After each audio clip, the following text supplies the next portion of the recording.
Well, Nokia's next-gen games platform, N-Gage, finally went live. After a fashion. It's limited to just the Nokia N81 and the games on offer are declared not to be final versions, which means you don't get to keep any high scores yet, but at least there are signs of life.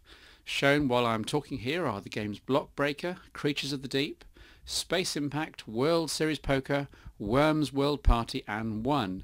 Once more titles have been released and once there's wider device compatibility, I'll do a roundup of the very best ones worth checking out. So far I'm cautiously optimistic. Nokia, open this up to more handsets please. RAM has announced big improvements to its BlackBerry smartphone platform by way of an update promised during the first half of the year. Mail is set to gain both HTML and rich text support.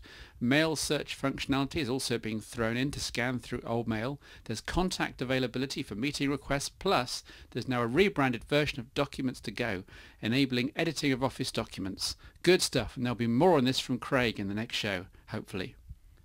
And so to Mobile World Congress, previously known as 3GSM, the biggest phone show of the year. Sony Ericsson kicked off MWC with a bang, announcing the G700 and G900, the two smallest and cheapest UIQ3 smartphones yet, and each, hooray, with a traditional D-pad in addition to the touchscreen. There are also some finger touch optimizations that I'm looking forward to trying. And in terms of the differences between the two, the G900 has a better spec with a 5 megapixel camera and Wi-Fi. Neither has GPS, surprisingly, given the model names. Also from Sony Ericsson, and just as interesting as the Xperia X1, unusual in that it's the manufacturer's first dalliance with Windows Mobile. It's a serious piece of kit too, very much looking the part of a flagship device, with an arc slide QWERTY keyboard and a gorgeous 800 pixel WVGA touchscreen. Plus there's an optical joystick, GPS and Wi-Fi, although don't get too excited as the X1 is a long way from production and we'll be lucky to see this before the end of 2008. Nokia, as expected, announced a clutch of new smartphones. Top of the pile is the N96. Think the N95 8GB with double the flash memory, an extra micro SD slot and a built-in DVB-H TV tuner. This also will not be out for a while, though I'm expecting a review unit in a few months' time. The N78 is another follow-up, remember the N82? To the huge selling N73 candy bar, this time adding in Nokia's NaviWheel system, Wi-Fi and GPS. The 6210 Navigator is a follow-up to the 6110 Navigator, not surprisingly, and adds HSDPA data, a 3 megapixel camera and an accelerometer for intelligent orientation of maps, as you use the 6210 in pedestrian mode. Plus it's all Nokia's own work this time, there's no Route 66 involved. The new Maps 2.0 provides the mapping and voice navigation, even apparently working without a SIM card, should you just want this for nav duties.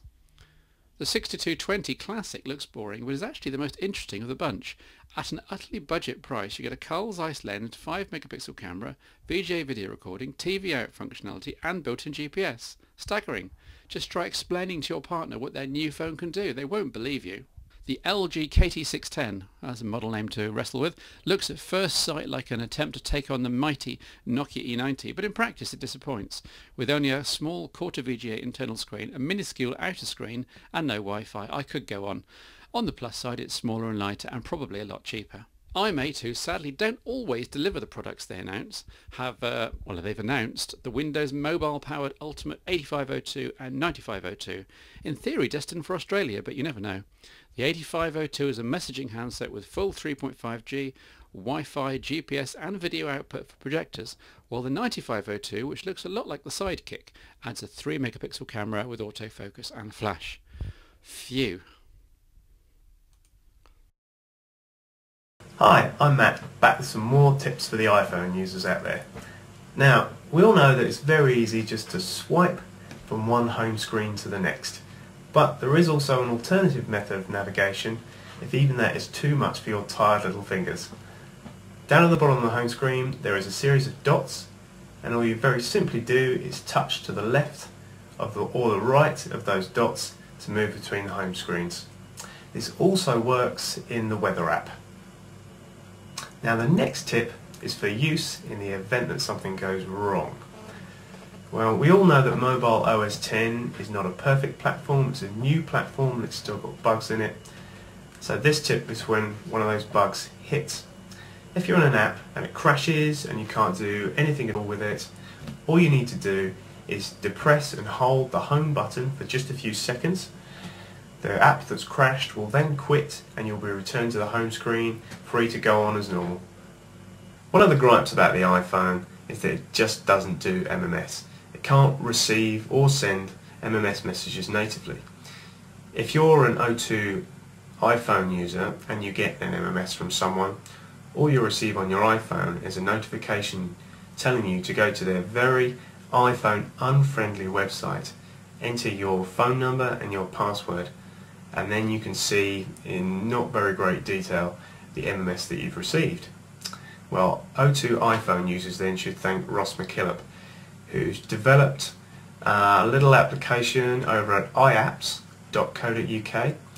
You head over there, hit the O2 MMS link and enter your phone number and password, and then you're presented with a very clean, very iPhone-like interface for viewing your MMS messages. You can delete them from there, and you can even forward them on to an email address, which is really handy. It's just moved to a donation model because it's got really popular, but it's well worth a few quid in my opinion. It's something that O2 should have done from the start, but Ross has really delivered on this one.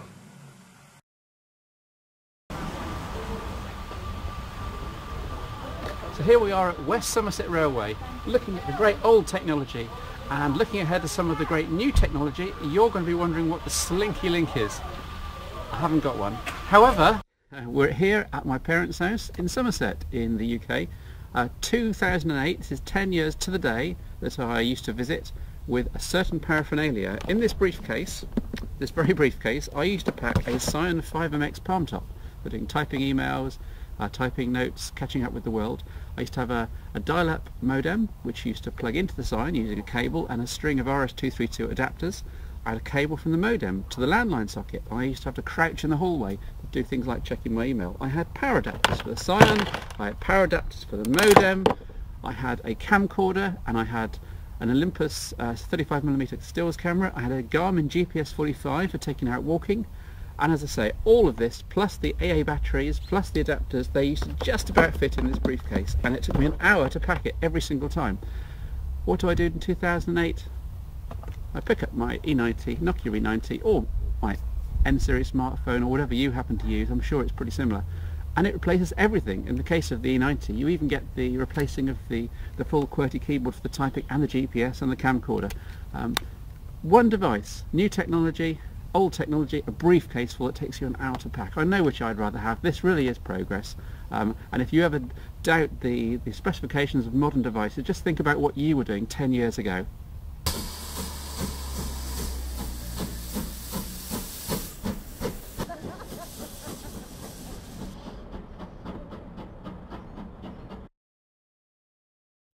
I've had several comments about recent smartphone shows that several video segments weren't quite up to par in terms of video quality. Now, as you know, I shoot this on a smartphone to demonstrate that this sort of thing is possible. But I cannot emphasise enough that light is everything. We've been in the UK winter. Spring has now arrived early, and I've been trying to shoot some stuff outdoors.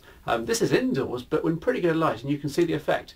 For your own video shots on an iPhone, a Symbian smartphone, Windows Mobile, whatever, light is everything. Your eyes may adjust incredibly quickly at different light levels, and you think, well, this is good enough. The smartphone sensor in your camera begs to disagree. Choose high light levels wherever possible, and your video shot and your still shots will thank you.